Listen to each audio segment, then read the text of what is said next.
Welcome to On the Corner of Main Street, presented by Plaza Hotel and Casino in downtown Las Vegas. Here is Plaza CEO Jonathan Jossel, Russell Aaron, Gary Vickery, and I'm your host, Lisa Melmed.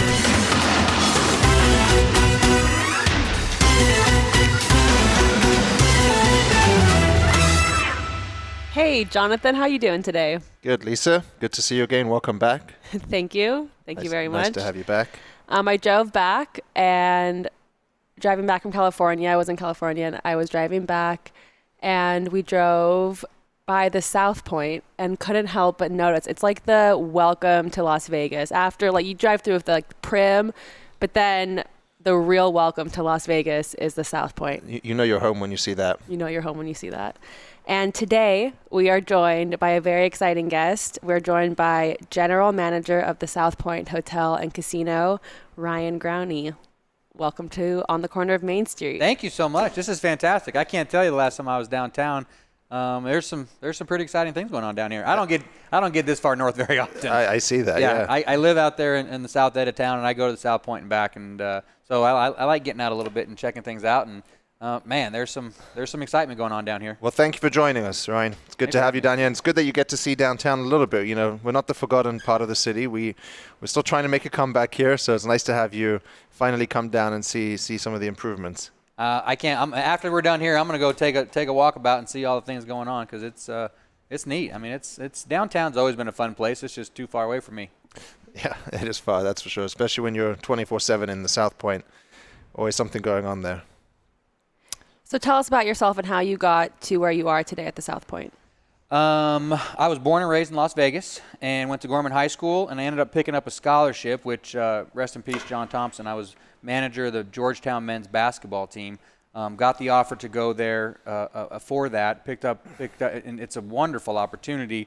I wasn't nearly a good enough athlete to become a collegiate athlete. Played a little football in high school, but I was good enough to be the manager of the team at Georgetown. And my first year at Georgetown was Coach Thompson's last year. So unfortunately, I only got to really experience him for 1 year.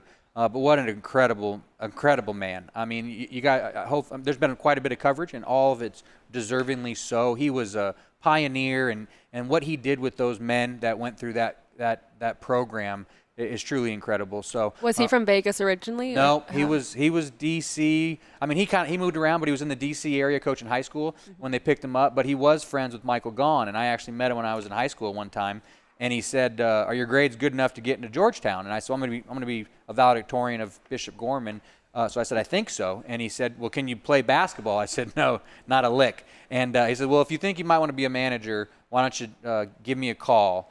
And so I called Brendan Gaughan, who also played. He was a walk-on at Georgetown. You knew him? You knew him before? You went to school together? Brendan? Or? Yeah. He's older than me. He's 5 years older than I am. Okay. But I've known the Gaughan. My dad and Michael Gaughan go back to Nebraska days. Okay. So I've been around the Gaughan family my entire life. So that's how you knew to call Brendan? Correct. So Coach said, call Brendan and say, see, what do you think? And I called and I said, hey, Coach Thompson just offered me a manager's job at Georgetown. And I had no idea what that meant. And he said, hang up the phone, call him back, and say you'll take it.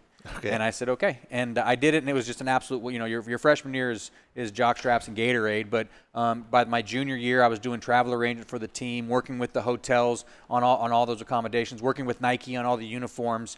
My senior year, I was actually the first manager in Big East history. The team named me team captain, which is a pretty good honor to be able to get that kind of confidence from your guys. First manager named team captain, which is awesome.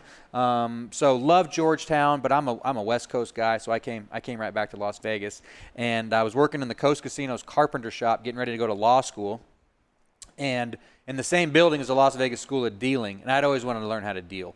And so I went to dealer school for a couple weeks, and I was going to deal for the summer and then go to law school. I took my LSATs, though, and I never applied to law school. Yeah. I went to dealer school instead and started pitching cards and just fell in love with the environment.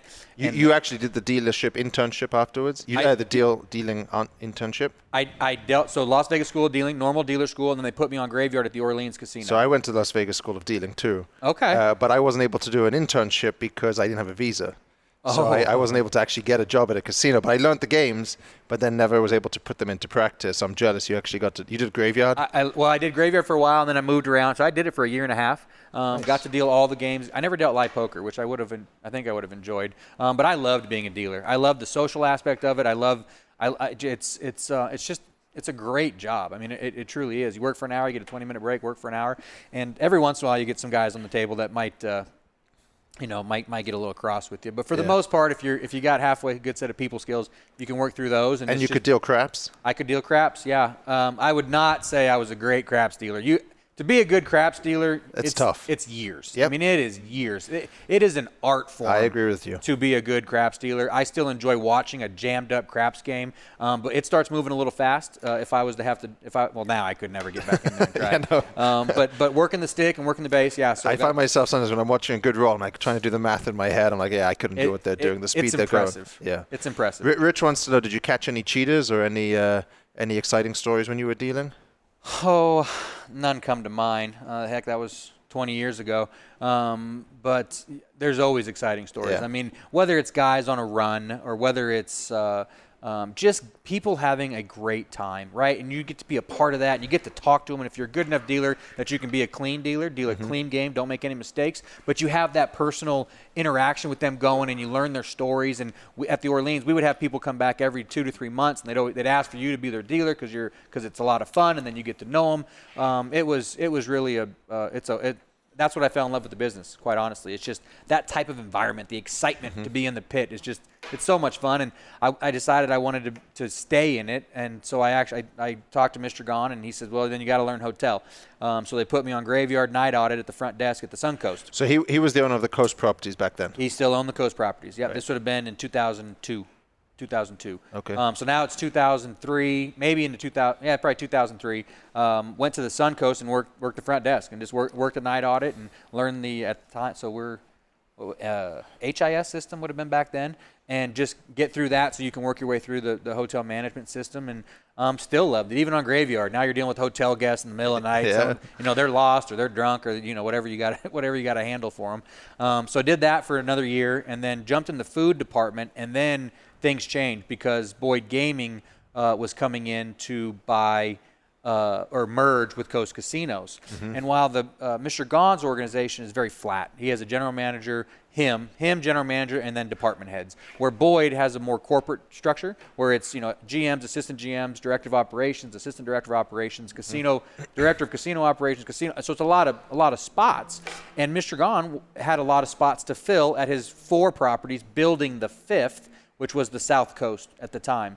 So guys in my position that had some flexibility and could move around, I was a single guy, no kids, whatever you needed me to do, wherever you needed me to be, that's where they'd call and say, do you want, I'd say, I'll go, let's go. Yep. And I ended up at the Barbary Coast as the hotel manager, and then they needed an assistant. Barbary Coast is now where the Cromwell is, and yep. You had the original Dre's back there. Correct. Yeah, Mr. Gaughan I think he brought the first that first after hours club to the scene where that was the place. That was the place for a lot of years. Yeah. And now it's the Cromwell. So I was there how long I can't remember, but hotel manager there. And then I actually went out to the South Coast. I was assistant GM at the South Coast just to help get the property open. It's one thing to work in a property, but to have to go through all the steps to get a property open, what a wonderful learning experience that is.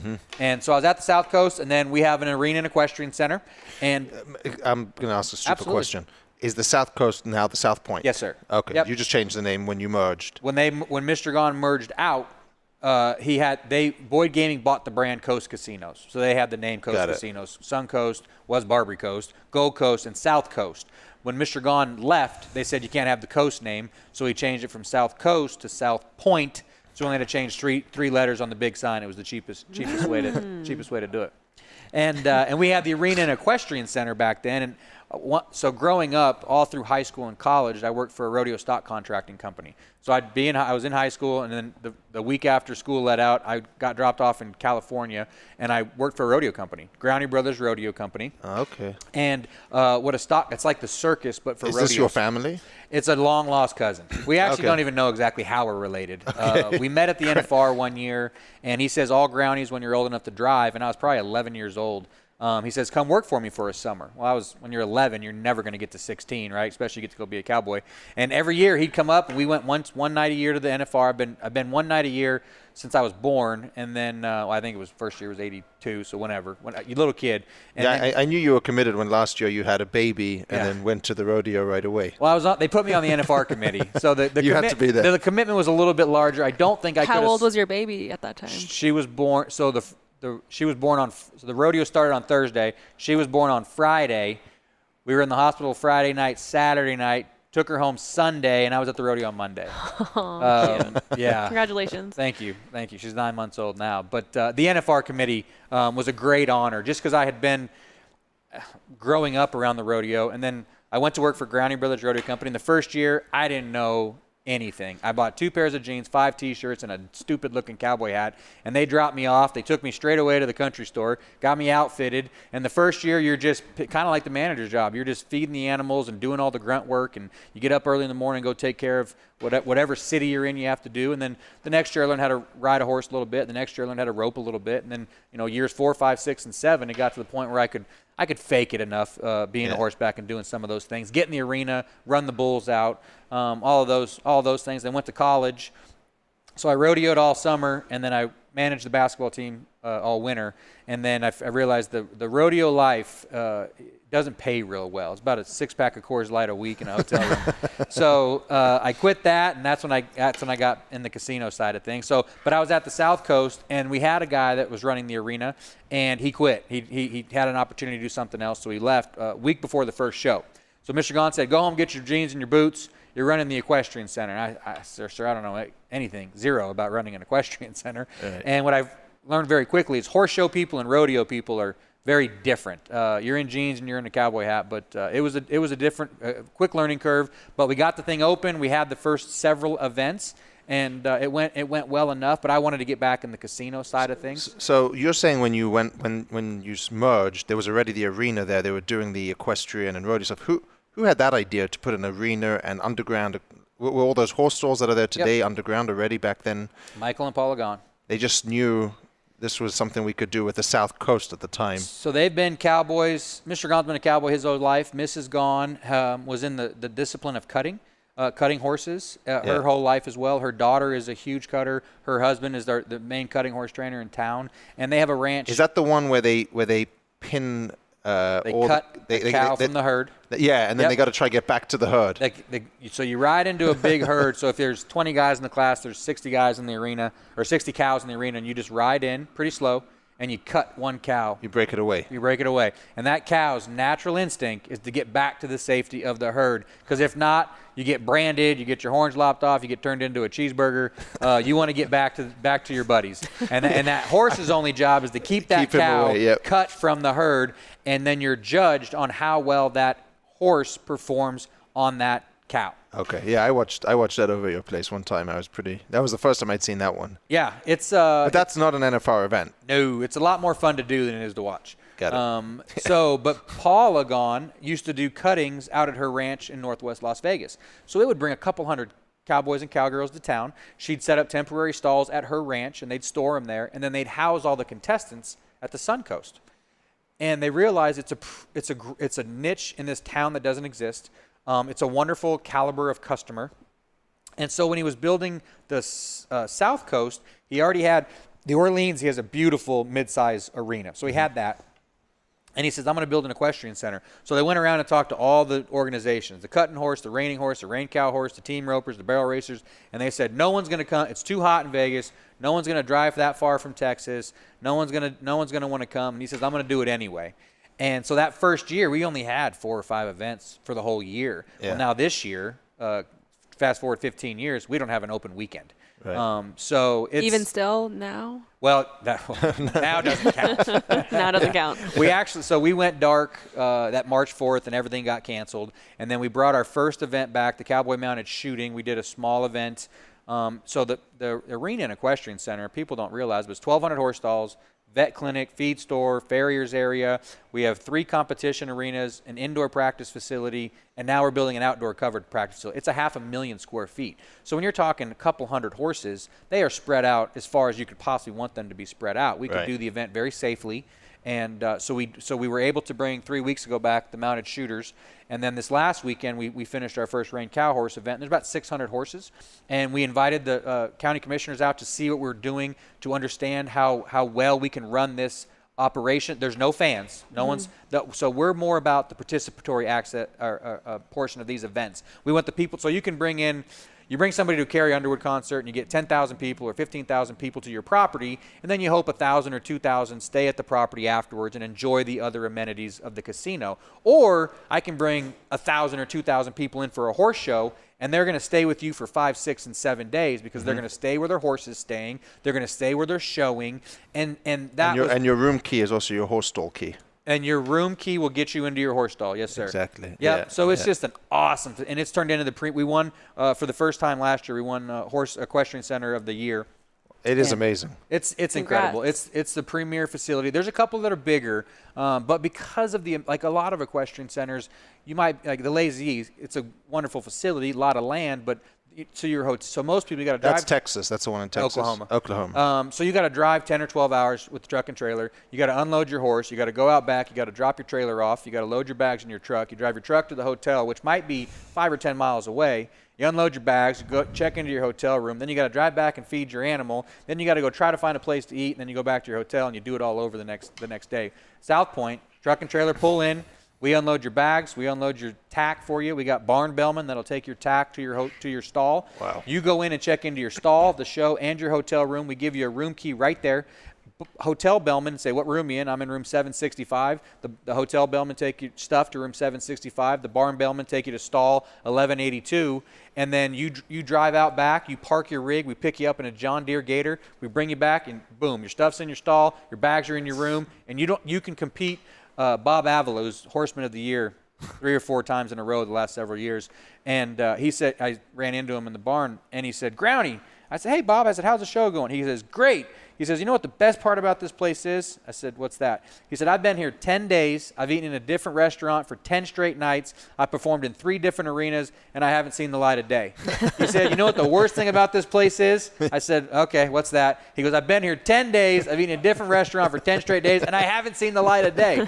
And so it's, but it's so convenient, and we keep making improvements to it. We added a beautiful new marquee last year, a big video board inside the deal. The other thing is, if you're up in your room getting ready, you got the arena feed on. So the live feed is always going from the arena. You can watch what's happening in the arena up in your room. So instead of going down and saying, okay, I'm number 680 and they're on 100, I can sit in my room, order room service, watch the event, see what my competitors are doing, how well the cattle are working, what's the dirt look like, things of that nature. And then I can wait till I get to about 350, and then I just put my boots on and I walk downstairs. So it's the convenience level, the amenities that we have in addition to it, that's connected to it, has made it just a wonderful, wonderful facility. So you got up to about 2005. Mr. Gaughan's telling you to go run the equestrian center. How do you work your way from there to where you're now the boss of the place? So I went back after the equestrian center.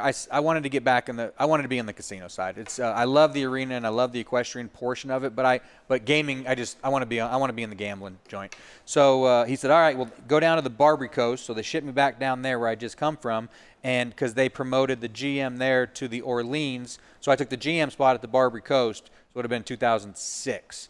Okay. And is this all still with Kenny Epstein, Mike Nolan, all those Kenny guys? Kenny was there. Mike Nolan was not. But yeah, Okay. Mr. Epstein, he was still there. He was probably the last of those old-time guys that were still there. Steve Morrill was still there.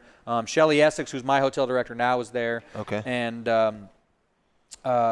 I walk in the door and I sit down and the phone rings and it says, "Hey Ryan, Bill Boyd," because at the time we had merged. I said, "Hey, Mr. Boyd," he said, "just want to congratulate you on this deal." And he says, he goes, "But I just want to let you know we just sold the place." And I was like, "Oh man, they put me on the ship and shipped it out to sea." And he says, "But hey, we want to keep you, but just let you know for the next 3 months we're going to be working on this transition. You can't say anything." And again, what a great experience. So then I was working with the guys at Caesars who bought the place. They bought it then, yep. They bought it, and so for 3 months, me and my counterpart at the Flamingo would meet once a week, and we were working through the deal pieces. And again, just a great learning experience. And then finally, the deal closed, and the guy said, "Hey, we got an opportunity down in Florida." So we just got rid of a place. Well, they just acquired Dania Highlight down in Fort Lauderdale, Florida. And he says, we need a guy on the ground down there. And again, single, no kids, that's great. It's March in South Florida, which is pretty good gig. And I said, let's go. So we closed the Barbary Coast deal at like 3 in the morning. We wrapped kind of everything up by 8. We were on a plane at 2 in the afternoon, flew to Fort Lauderdale. The next morning at 8 a.m., we finalized the deal for Dania Highlight. And then I lived on the ground there they said 3 months, and I ended up being down there for 7 months. Okay. But just so that was with Boyd. That was with Boyd. So Boyd Gaming purchased Dania Highlight. And then about when I was down there, Michael Gaughan decided that he didn't care for the corporate lifestyle, if you will. He likes to be on the ground. He's very hands-on, didn't want to be in the corporate offices. And he was more of an operator. He still is to this day. This morning, he's downstairs moving sports book chairs around, trying to figure out how we're going to handle social distancing on NFL Sunday. And he's literally moving, and he asked the guy to get out of a chair. The guy's got a hot dog in his hand, and he's got papers in his other hand. He says, can you get up for 1 second, please? And the guy gets up and looks at him like, who the hell are you? And he moves the chair 3 feet. He goes, okay, go ahead, sit back down. But so he got rid of he took the South Coast, turned to the South Point. I was still in Florida, and then things stalled in Florida. We were looking in Florida. You have to publicly report your numbers. So win per unit on the slots is in there, hold percentages. It's all on the website. And so we're looking at these figures that there was 3 other casinos operating in Broward County. It had to be a pari-mutuel facility. So there's a dog track, a harness track, a thoroughbred track, and a high life fronton. And we had the high life fronton. The other 3 were already operating with slot machines. And the numbers they were doing with the tax rate that they had down there, I think tax rate was like 56%. Right. They said, time, this is what we had envisioned isn't going to work. Come on home while we figured this out. I said, okay. So I came home, and they put me at Sam's Town as director of operations, and loved it over there. Obviously a very different property than I'd been used to, but a wonderful team they had in place there. And I was there for 2.5 years. And then finally, Mr. Gaughan, Horst Jura, who was a longtime Flamingo Hilton guy, worked at the Orleans. Oh, yeah, of course, yeah. Yep, yeah. Mr. Jura. Yeah. He passed away this year, too. He retired from the South Point, and Mr. Gaughan called and said, you want to come back? And I said, yes, please. And I got there July 23rd, 2010. And now it's already been. So it's been 10 years. And you were the general manager right then? Right away, You made your general manager. And how, you mentioned it, but how did he know your dad? My dad, it depends on who you ask. My grandpa owned a bar in Omaha, Nebraska. And apparently Mr. Gaughan had been in there several times while potentially not of age. And he showed up on his 21st birthday, and one of his friends said, hey, why don't you buy him a drink? And my grandpa was known not for buying any drinks for anyone whatsoever, except for Christmas Eve, all drinks for free. And he said it's his 21st birthday, and he just looked at him and kind of gave him a look, because my grandpa didn't appreciate it at the time, drinking in there underage, obviously. And my dad was the bartender. And so they got to know each other then. And then it's kind of an incredible story in its own right. But Mr. Gaughan was at Creighton. My dad was at Creighton. Mr. Gaughan moves to Vegas. Afterwards, he went to USF, and then he went to Creighton. Then he went to USC for his master's degree. And then he ends up in Las Vegas running casinos. Well, my dad in 1978 was an FBI agent. He had gone on to become an attorney. Yeah. And he was somehow connected to Oscar Goodman, because I invited you to a dinner series. You didn't show up, but Oscar was like, I think Mr. Growney's going to come, and he's been after me for a few years. Different guy, yeah. So my dad, he wanted to be an attorney for the Bureau, and he went to law school, got his law degree in Omaha, and then he ended up going into the recruitment office, and they said, what do you think about being an agent? And he said, okay, let's do that. And so he became an FBI agent, and he went to New York and Washington, D.C., and some other locations. And then finally they said, hey, we have an opportunity in Las Vegas. As an FBI agent. As an FBI agent. Wow. And my mom was a switchboard operator for the FBI, which gave them a wonderful undercover opportunity. So they moved here, and they lived across the street from Tony Spilatro, who Mayor Goodman would often represent. That makes sense. And so they were living across the street from Spilatro undercover. And one day they got found out, so they pulled him out and they put him somewhere until the trial. How'd they get found out? He was meeting with the superior officers down the street somewhere, and one of Tony's guys was driving by and sees them in the car together. And they don't know for sure if he was spotted, but they said, let's go ahead and get you out of there. Wow. And so they pulled him out, and then they were waiting for the trial, and then Spilotro ends up dead in a cornfield. Right. And then he just stayed in town, and he worked as an FBI agent. Crazy. On various a lot of great stories. That could take up another whole hour in and of itself. But he was still involved with trying to get the mob out of town. So him and Michael Gaughan couldn't really be. Michael was never affiliated with the mob, but back then all the casino guys, you didn't know who was who in the zoo. Yep. So they would meet sometimes just to discuss things that were going on, and they had kept their friendship from Nebraska, and then finally the mob kind of went away, and my dad ended up retiring in 1993, I think, and Mr. Gaughan was going to make him his head of security at one of at the Gold Coast, and the guy that was head of security at the Gold Coast wasn't ready to retire yet. So Mr. Gaughan says, well, I'm building this place down the road called the Orleans. Why don't you keep an eye on the Gold Coast? And he became general manager of the Gold Coast Hotel and Casino. Wow. And he did that for 13 years, and now he retires, and he still lives here and golfs 5 days a week at Las Vegas Country Club. Can he beat you? Not anymore. Yeah, he could for a really, really We'll long have to get out of time. the country club together sometime. That'd be fun. He'd love that.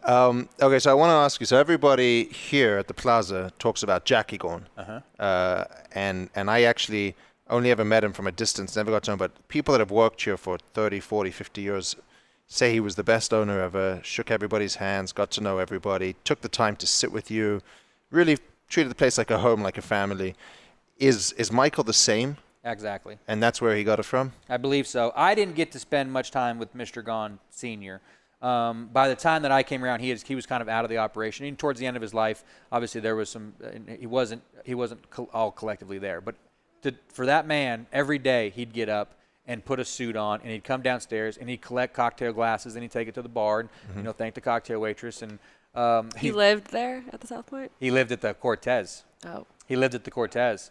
When we bought the Plaza and the Las Vegas Club, he moved over to he kept the El Cortez, and he lived upstairs there. Yep, and it was in the deal that he got to die there, and so he'd still come down. Well, wasn't it true that they kept the poker game going just for him as well? There was one table and one chair for him, and he'd come down every day, and he wasn't as good of a poker player as he used to be. I'll just say that. And so Mr. Gaughan says, hey, if this ever gets, keep an eye on him. If these guys are taking advantage, give me a call. And about 2 months later, the poker room manager called Mr. Gaughan and said, sir, I just want to let you know he's up to about 2 a day.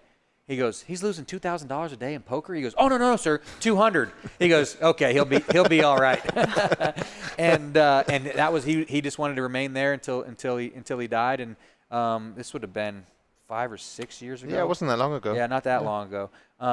He took a turn for the worse, and they decided that the best thing for him would be put him in a home. And as they were taking him there, he really took a turn for the worse, and they put him in a hospital, and the family gathered, and he died the next day. So he said, "The minute if you ever take me out of here, that'll be the end of me." And apparently, he was right. Wow. But to your point, all the stories I've heard about Jackie and all the people that work for Jackie that are still with us today, Dave Jensen, one of the guys, you can really tell the influence that Mr. Gaughan Sr. had on Michael Gaughan, because he is the exact same way. I mean, he is the greatest. You've gotten to know him. I love him to death. Some people growing up wanted to be Michael Jordan. I wanted to be Michael Gaughan. You wanted to be Michael Gaughan. Yeah, one, because I couldn't jump over a stool. But still, he just the level of love he has from his employees and we walked around today looking at the sportsbook setup that we're going to do for NFL, and four customers walked up just to shake his hand, and 3 employees walked up and said, "Thank you for my job, sir, and for bringing us back and being so great." And that was in a matter of 30 minutes walking around. I mean, it must be constant for him. It's amazing. It really. Yeah. He's an incredible human being. And he does his sort of family style lunch 3 days a week, right? Yep. Sometimes I'll be invited, just come up there, sit there, and he's always there every day. He still has the old style phone at the table in case someone wants to contact him. Yeah, his granddaughter, she wanted to be able to text him good morning and good night. So he broke down and finally got a cell phone, but he didn't have one forever. So every meal we had or every location we had a meeting, there'd always be a portable phone on the table. And when we sit down, I'd call the operator and say, "This is Ryan Growney. I got Michael Gaughan, Dave Jensen, Greg Fisher, Frank Toady here for lunch." And we'd just check in. So if he got any calls to the property, they knew where to route them. And that's just, it's an old, like at the Barbary Coast in the back corner booth when there was no portable phones, there was the red bat phone right there. Mm-hmm. That was just for it was. You check in, that phone rings, it's for one of the guys at the booth, and just old school, man. It's wonderful. He's a legend. He really is. He's a legend. legend. The way they speak about Mr. Gaughan Sr. here is exactly the same. People here just love that guy. Yep. They love, and for me, it was one of the things I tried to learn the most about was, well, how can you be more like Jackie then? Because he made this place successful. When he opened this in 1971, this was the place. I mean, this place was packed. The plaza, that is. And it was all because of him, and he loved the place. I mean, he was in here every day, they said. And if Mr. Gaughan is in town, he's at the South Point every single day. And just walking around, and he'll just walk, the phone will ring, and you got to go. Usually, got to go through 3 secretaries to get to the owner. He'll just pick up the phone. Yeah, oh no. If it's a big complaint, he'll say, "Hold on a second, Ryan, pick up line 1." But otherwise, he'll talk to them and get them set up. And even if he doesn't know who they are, he'll just take whatever they need. He takes care of. Yeah, he's incredible. He really treats like a family. I mean, you guys have all been there. You'll never leave. You yourself will never leave. But the other guys have all been there 10, 20, 30 years, right? 40. Yeah, we might. So he was going to have his first 50-year employee. And unfortunately, Fred died maybe a year ago, and he had a year and a half to go to be a 50-year employee. Wow. Greg Pike is at 48 and a half years. So we think he'll be and he's doing pretty good. So we think he'll be the first 50-year employee that Michael has. And what are you going to do for 50? You just get a bigger trophy. So every year we do a 10-year, 20-year, 30-year, 40-year. And it used to be if you were there for 30 years, we do an annual employee banquet. So we bring in the employees of the month and select the employees of the year, and then we do our service awards, where we bring in anyone that's worked for us for 10 years, 20 years, 30 years. And 30 years used to be the max. And if you were there for 30 years, the other ones get to come up. You get a trophy or a whatever it is, glass, crystal, beautiful vase commemorating 10, 20 years. And on your 30th year, you got to get up and give a speech. Well, you can always tell the anniversaries, the decade anniversaries of the Gold Coast or the Sun Coast or the Orleans, because all those employees moved over. They kept their seniority. So you'd always have 30-year on the anniversary of the Gold Coast. We had like 30-year employees. We said we can't let all of them speak. So then it got bumped to 40 years. So now you got to make it 40 years. You got to make 40 to And get if to you speak. make 40, you get to get up and give a speech. You might have the same problem in a few years when we they had hit 40 4 years. this Oh, last 4? year, 40-year employees that have been working for Michael Gaughan for 40 years. I just turned 40 in January. I mean, it's just incredible when you think about it. Well, when I took over here and I got the license, there was a bartender who'd been here 39 years, and I wasn't 39 yet. Yeah, it's not, he worked you longer than I'd been alive. It's crazy. Yeah. So hopefully, I don't know, for the 50, we'll have to do something fun for him. But that's it. And they would do a huge spread, and to see all these employees get dressed up, and we spend so much time together, but you never really sit down and share a meal, right, or share a cocktail, or we do a big cocktail reception, and we decorate the room nicer than we decorate New Year's Eve. I mean, we go all out for this. Are all the employees invited? Nope, just the service employees plus guests. And then we have 12 back of house, 12 front of house, and 12 supervisors of the month, right? One of each for each month. And then we bring the 12 front of house employees on stage. And then at that point, we just draw. Because to select an employee of the month is possible, but to select the employee of the year out of those 12, it's impossible. I mean, they're so good. How do you differentiate them? So we put their 12 names in a hat, and we draw one out, and that's the employee of the year, and they get a $2,500 travel voucher and a week off with pay and some other things. And then we do that for the back of house employees. I hope you're writing this all down. Yeah, you should be writing this all down. And we do that for all 3 categories. They've been doing this a long time, all right? They know we don't have to reinvent the wheel. Yeah.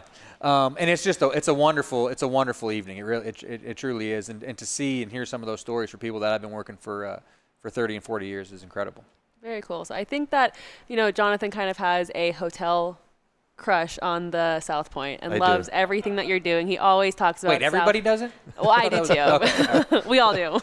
But so we started Core Arena. Yeah, we don't say we copied you, but I always tell people if the plaza can just be like a small fraction of what the South Point is between what you guys do with bingo, rodeo. You have the bowling alley, which is impossible to compete with. That's that thing pretty is. good. How many lanes do you have? Well, we have 60 lanes in the tournament facility. Right. And then we have 64 lanes in the normal bowling center. It's tough to so cover 124 lanes under one roof, yeah. Yeah, but the bingo we sort of own downtown. We're the only ones. And then we try to get into the rodeo game in a very, very small way. You have no weekends available. We only have 4 weekends where we use it. But like you said, you got to start somewhere. We only had 4 or 5 the first when you started, week. yeah. And it's big, man. I mean, it's all of the guys in the rodeo world have become pretty good friends of mine. So the Resistol guys, all the NFR guys, the World Series of Team Roping guys, and it's Cowboys cool again. I mean, Resistol had their number 1 year last year, number of hats sold, and call it for whatever reason it is, and there's political reasons and there's other reasons, but it's cool again, and so it's been fun. So those groups, we have some small, we have quite a few groups that they're just too small for us. I mean, it'd just be too. It's not. Send them our way. We will, we absolutely will, and I think we've tried a couple. How devastating is it that it probably won't be here in December, the NFR, for our town, for our business? Absolutely. I mean, December. Anybody guesses what our number one month of the year is, no one would ever guess December, but it's not even close. It's December by far, and it's only because of those 2 weeks. Right. Now, we do the NFR plus the World Series of Team Roping, which people always think, oh, my God, everyone from the NFR is there. Well, we kind of cheat a little bit. So the opening week, we do the Professional Rodeo Cowboys Association Convention, and then we do Benny Binion Buck and Horse and Bull Sale. We do the Nightly Buckle Awards for after the NFR, but we also have the third richest equestrian event in the world, the World Series of Team Roping, that takes place that first Saturday through the following Sunday, and it's 5,000. After the NFR. No, during. During NFR. It's during. So it's so Thursday, Friday, Saturday is PRCA stuff, and then Sunday starts the World Series of Team Roping, and they team rope every day, Sunday, Monday, Tuesday, Wednesday, Thursday, Friday, Saturday, Sunday. They give away $14 million in prize money. So it's 5,000 contestants. Just an amazing event. So if you take that and then all the other things that the NFR brings, Cowboy Christmas, all the country entertainment that comes to town, all the people that come to town that never even go to the rodeo, but the viewing parties that you have available to you, that you just want to sit and watch the rodeo in a ballroom. I mean, it's the greatest 2 weeks of the year anywhere in the world if you're a Western way of life and a rodeo fan, or especially if you're a team roper. So it's devastating. But there's been so many devastating things. How devastating is it there's no March Madness? How devastating is we're not starting with the full college football season? How devastating? I mean, it's the devastation. Right, is just endless. you can pick your poison. But that was, we just started getting into it and saw these very small impact from it, but it was big for us. And boy, is it devastating. And Michael Gaughan, and they always laugh, but he played an integral part of bringing the rodeo here. And if you ask him, all he did was send his plane back to Oklahoma to sign the agreement. That's what he says his contribution was. But they will do NFR in another town. They're just not going to do it in Vegas without the fans, because it doesn't make sense to do it without the fans. You can't. Without the fans, you don't have the Las Vegas events money. Without the Las Vegas events money, you can't pay for the rodeo. And the Cowboy, they don't get to earn anything. Right. So we did, if you guys get in a pickle and you just want to announce a world champion and can scrape together some money, it would be smaller prize fund, but we'd be happy. And so and Mr. Gaughan very generously gave them a very nice offer in case they got in a real bind, just needed a place to have a rodeo. But they are aggressively pursuing some other states that will give them fans. And if it's 5,000 fans or 10,000 fans or 20,000 fans, and there's all kinds of rumors out there of where they might go. But we're not speculating on any of them. But we told them, you guys, if you can get some money in these Cowboys' hands that have had the worst year they've ever had, because there weren't any. I think they said at the end of the year with some makeups, they're going to pay out 60% of the prize money that they would pay in a normal year, which is pretty good, but it's still 40% off. So if you can get these Cowboys and Cowgirls some prize money, take it to another state. Just for 1 year. Just for 1 year. They'll be back. Out of the contract for 1 year. Yeah. There was talk about adding a year on the end of the contract, and I don't know where that ended up. But they'll be back next year and better than ever. But this year, if they can land somewhere and get some fans, because the fans, I mean, that's you can't do without fans. They can't do without. It's just not the same. Yeah. So we'll see where they land. We wish them the best. We hope they land. We hope they get full prize money, and it's a great experience for the contestants that go there. There's nowhere that can do it the way we can. I mean, and one, we have a contract in place, so that's not a concern. And I think wherever it goes, they're going to say, "Wow, that was great for They have 97 days till it starts to put it on. So I don't think they're going to be. We've been doing it for 30-something years. So the experience will be a little diminished, just not being in Vegas and all the things that we do. But we look forward. And we as a town will participate. Correct. You know what I mean? You got the entertainment, you got the shows. So who out there on the south side? Where's your competition? Do you have competition? Sure, we always got competition. Obviously, the closest two are Silverton and the M, which because of room capacity and things of that nature aren't much. So we pay attention when we look at room rates. We're looking at the larger kind of, I don't want to call them secondary. It's not Aria, it's not Wynn, it's not Venetian, but it's Monte Carlo, it's Luxor. We pay attention to Excalibur from the room standpoint, just because of the number. So you of look at the Strip for your room for room competition. Yeah, because we're on the Strip, right? And we have 2,200 hotel rooms, so it's not the M has 400 rooms. So obviously their room rate's going to be incredibly higher than ours is. So we look at room hotels that have similar room capacity as well as similar convention space, because that's so much of what we do to fill 2,000 rooms. We're on Las Vegas Boulevard, but we're out there pretty far south. And then but we're also 60% of our carded coin in is local. So on all the casino promotions, on the slot promotions, when we're comparing beverage prices and food prices, we're looking at the local properties, and in particular, probably Green Valley Ranch and Red Rock. We look at the hardest, and then we're always looking at Boyd as well. So just to make sure we're in line where we want to be. But that's why I tell everybody it's such a wonderful property, because most places is one or the other. You're either a locals joint or you're a destination joint on the Strip. Well, we're both. We have 2,200 hotel rooms. We have 11 restaurants. We have a beautiful spa, beautiful barbershop. So it's a great hotel destination. We have 160,000 square feet of meeting and convention space. So it's a great destination hotel. But then I got a movie theater, 2 bowling centers.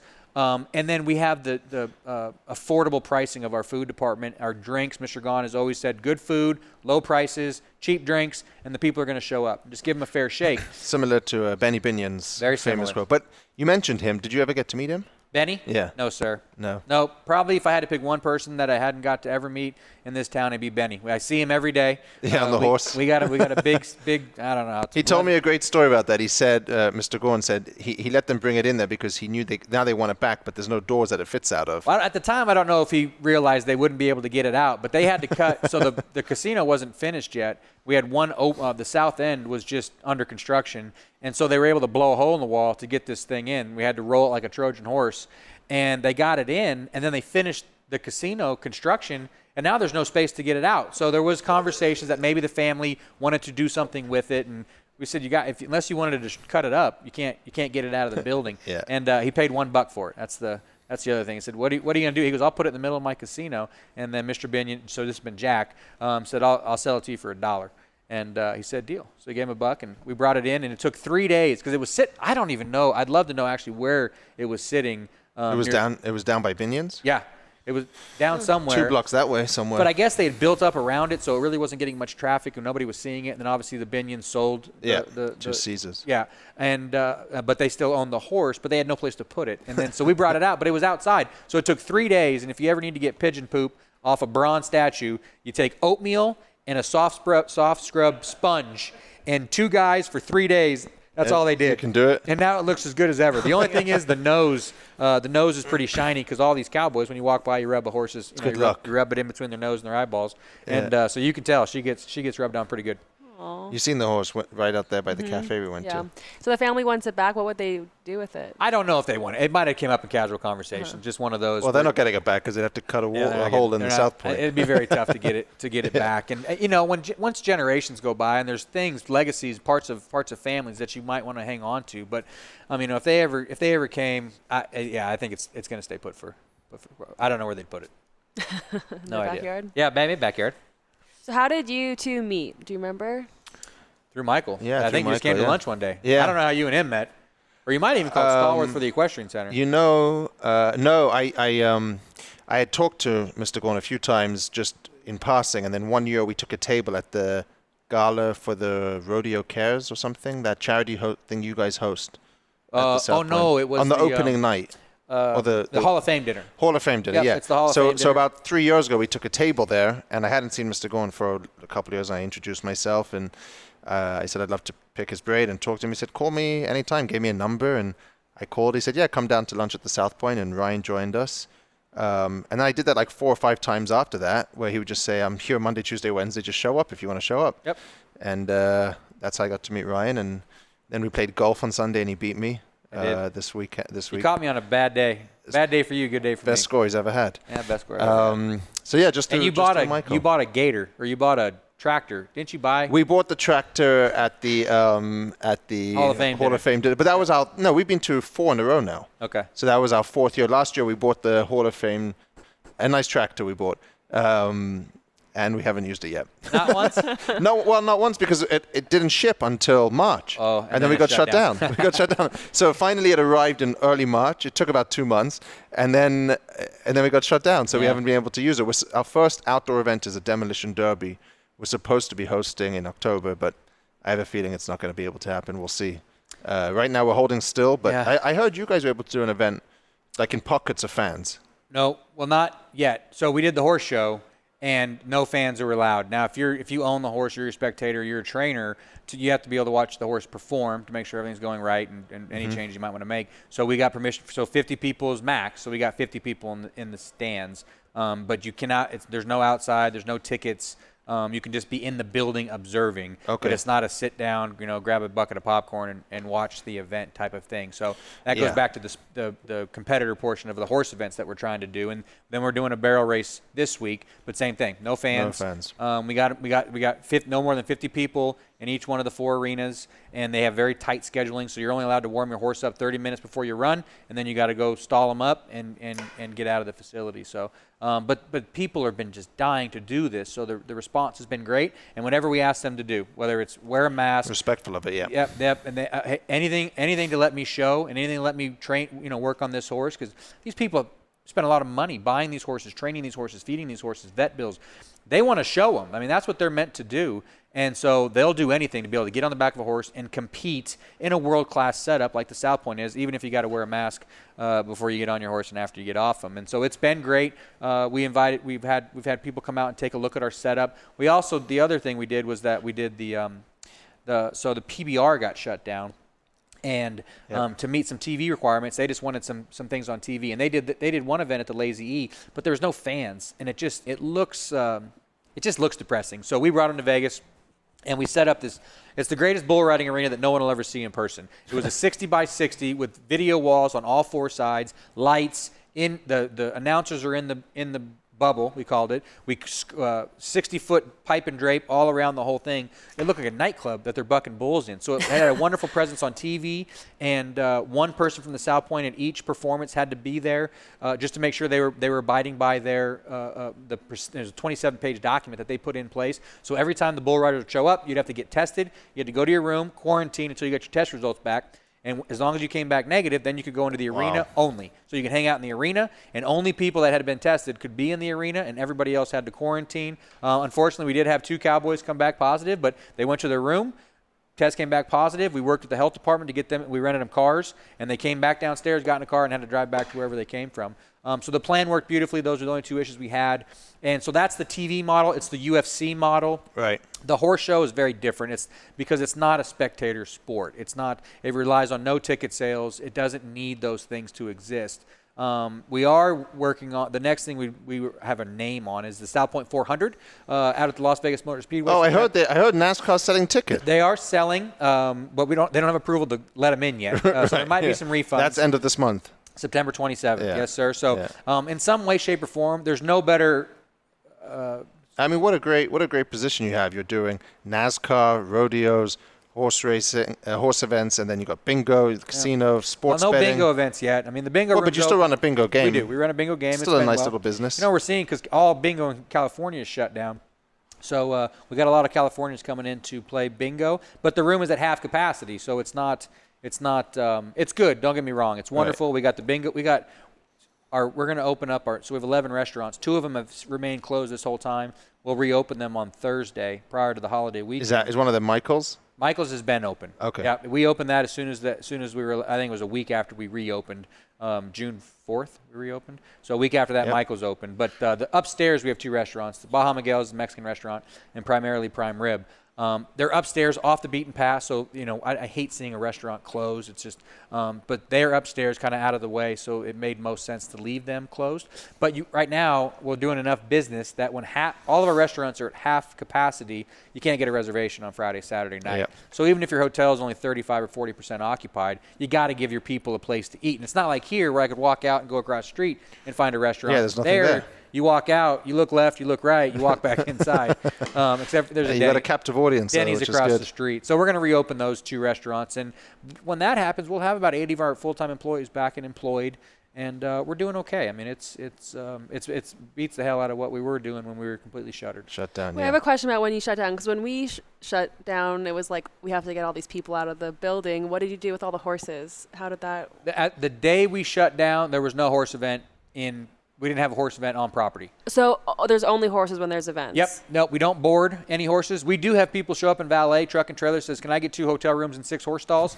And we said, sorry, because there's such strict restrictions on, you got to have certain papers to get into the state of Nevada with any sort of equine animal. Vet check that has to take place as people are checking into the facility. Got it. So that we don't just let anybody come in with a horse and board in the stall. Now, we do have about 10 places that we don't recommend any of them. Just people that have called us and say, hey, I got 10 stalls, my back property, or other smaller horse boarding facilities. So we'll walk out and say, if you want to call one of these numbers, they'll board your horse for you, and then we'd be happy to give you a hotel room. And so it's become a little niche boutique horse boarding share business. Yeah, right, out back. So that's been kind of fun. But no, usually most of our shows, like we just finished a Rain Cowers event. The show ended Sunday night about 7:00.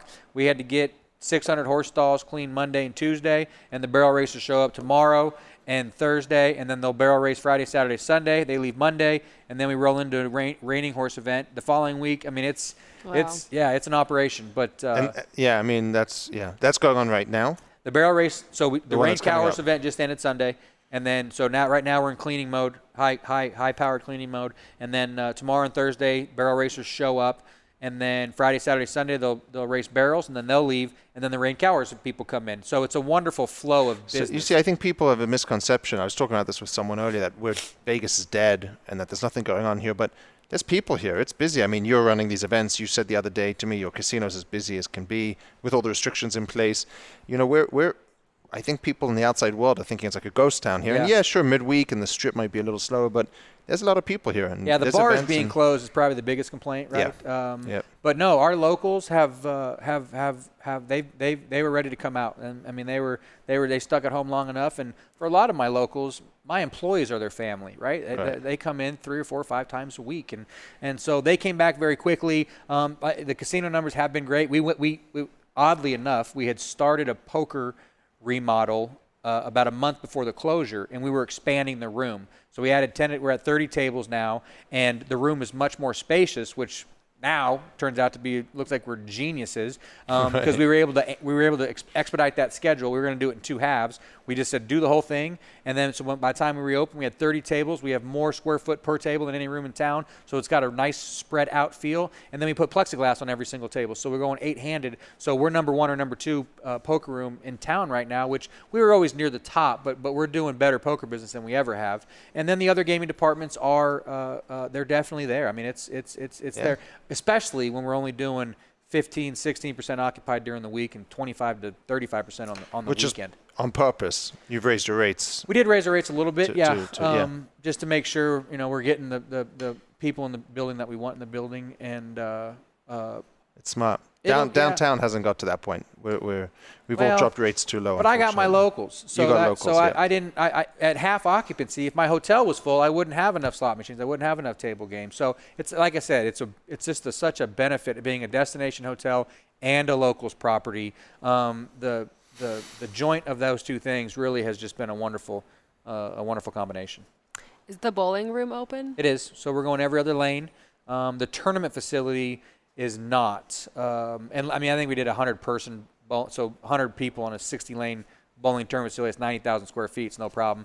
But we do have the bowling center is open 7 a.m. to midnight, and every other lane. So there is some open bowling. We do have some league bowling, but again, they operate under the same restrictions and that were in the opening document, and we've had some success there. People, same thing though, right? If you're a bowler, you want to come out and bowl. If you want to ride a horse, you want to come out and show your horse. You want to play bingo, that's your thing. You want to come out and play bingo. So they're willing to abide by any rules we put out there. And you're always going to have a couple people that feel like they shouldn't have to follow those rules, and we kindly ask them to exit the building, and we go on with their day. Very politely put. Yeah. Are there any big plans for 2021, 2020? Survive 2020. Yeah. Survive 2020. It's a good plan. Yeah, we don't. So we just completed a remodel of every single one of our regular hotel rooms in 19, and then in 20 we came back and remodeled all of our hallways. So the entire hotel tower minus the suites are everything. From we took it all the way down to the concrete, from carpet to paint to crown molding furniture. We added refrigerators to the room. We added Keurigs to the room. It's a wonderful room product. So that was obviously a very large. It's 21, so 2,000 47 rooms that we've redone. We were planning on doing the suites in 2021. We might wait to see what happens, right? We want to make sure that we're being responsible with whatever we have available to us. So I don't know what the next big project will be. I think we'll kick back. Let's wait and see how this all fleshes out. And see when we get back to being open bars, exactly. full capacity. Exactly. So all those things, yeah. Yeah, we're probably won't spend much more money at the end of this year, and then we'll see where we land at the end of this. And I don't know when's it going to end, and no one can tell me exactly when it's going to end. What do you think? I honestly, since February 17th, I've been wrong every single day. So I quit guessing. I just get on all the calls. I try to take as much information in as I can. And then we have plans in place that say, okay, if it's this, we'll do this. If it's this, we'll do this. And I think there's a chance we get bars. I mean, we've been doing pretty well. I think we got a shot at getting bars back in the next couple of weeks, 2-3 weeks maybe. As far as fans in arenas, I have no idea. Yeah, it can't be this year. Yeah. Can't be this year. Until you get a vaccine, I think fans in arenas or even stadiums is challenging, both from an operational standpoint and will the public show up? So I have no guess on that. And I've quit. It's funny. It's a great question because we have the World Market Convention downtown, the furniture, and everyone's like, well, they're going to do it, and they did it. And at first they said they'd be at 50% occupancy. People aren't showing up for it. Really? You know what I mean? They're showing up, but it's good they did it, but it's 20% of what it was. Right. And I think they were thinking they could get to 40-50%, but there's still people that can't travel, don't want to travel, uncomfortable yet to stay in places. So, I mean, you're right. It's one thing to do it, and then are people even going to show up? Right, and then make that kind of investment and go all out for it, and then you don't get the response. So I honestly have no idea. So we're focusing on what we can control, like the horse shows, some of those bowling tournaments. The next big, we don't have a big bowling tournament until January, military bowling, but we've already made, that's in January. We've made them aware that your wives, your husbands, your kids will not be allowed to come in and watch you bowl as of now. Now, hopefully by then it's changed, and I really do hope that it does. I hope that's a long ways away still. But like I said, from February 17th, I've been wrong. I quit guessing. Don't worry, you're not the only one. We've all been wrong. Frustrated, and so we're just as soon as new rules come out, we put plans in place. We implement to the best of our ability. NFL Sunday is going to be tough. So I'm hoping. Unfortunately, college isn't playing on Saturday. I'm hoping the NFL says, well, let's throw some games on Saturday. Why wouldn't we split this card up a little bit and get some games on TV? And hopefully it's the Raiders. You think they'll do that? Is that a possibility? I haven't heard that at all. I agree with you. That'd be a great idea. Yeah. What the hell's the difference? There's no Saturday football at this point. Well, there'll be some college games, but not enough to where I don't know. Maybe it's not possible. I don't see why it wouldn't be though. Yeah. And get some of those games off that morning purely for selfish reasons because my sports book is so crowded on Sunday. So we had 180 seats. We took out 120 of them and spread them all out all over the book. We've added satellite viewing areas and 50-person sections where we had to add chairs. We're putting up projector screens and any little space that we have that we can separate out just to give someone a place to sit down and watch the games. We're adding satellite. Well, we added 6 kiosks to the floor so people can come in and get their bet in. We're promoting the phone app so we can quote unquote safely keep you in action. Home. Yep. Yeah. And I can't believe it's next Sunday. I know. Well, because no preseason doesn't feel like it's really happening. And who knows? With no events or no anything, I don't even know what day. I mean, it's like every month's just the kind of the same. But it's going to be big. It's but now how many people come out for NFL football? I don't know. I mean, I think you're going to have some people that aren't say I'm not going out in that crazy crowd. Yeah. Even if it is all my chairs are 6 feet apart and all those things, still probably not going to want to do it. And then, but the thing is, they've legalized sports betting in so many other states since the last 2 years. So. Also true. Yeah. But again, our locals. That's where we're. Yeah, you're locals. Yeah, we're locals. But so it's NFL Week 1. Right, people are. We've had some hockey, we've had some baseball, but football's the king, but not only that, but the Las Vegas Raiders kick off at 10 a.m. opening Sunday. Yeah. So that they are going to be. Everybody's going to want to come in and get a commemorative. I'm just going to bet on the game for $5 to say I had the first sport ticket on Las Vegas Raiders ever. And that's a true statement. I didn't even think about that. I'm going to go do that right now. Oh, yeah. I don't even bet on you got to have it. You got to have it. And everybody's going to want to do it. Are they playing in the stadium? And they're going to lose, so you won't have to cash in your ticket, so you can just keep your ticket. Everybody says that, but if piece of paper, just photocopy it, cut it out, bring the real one in, cash it, and then no one's going to know that. You won't be cashing. Trust me, if you bet the Raiders. What? We don't know that. We'll have to see. But that is true. Without any preseason, it's hard on the bookmakers to make sure right. these lines are right, and you kind of got to take the field of betting public to see where those lines are going to land. But it'll be that Sunday morning we got stanchions ready that say, I'm sorry, no more people in the space. And if you guys want to hang out over here, we'll let you in. We got to think about that. 10 or 20 leave. But it'll be that Sunday morning will be as hectic as it's been this whole time, right? Because everything else we just shut down. The bars are shut down. Right. Everything's so that we get through that, and then everything else is kind of been pretty smooth. Well, we're looking forward to seeing what's to come in the future, and hopefully only good things.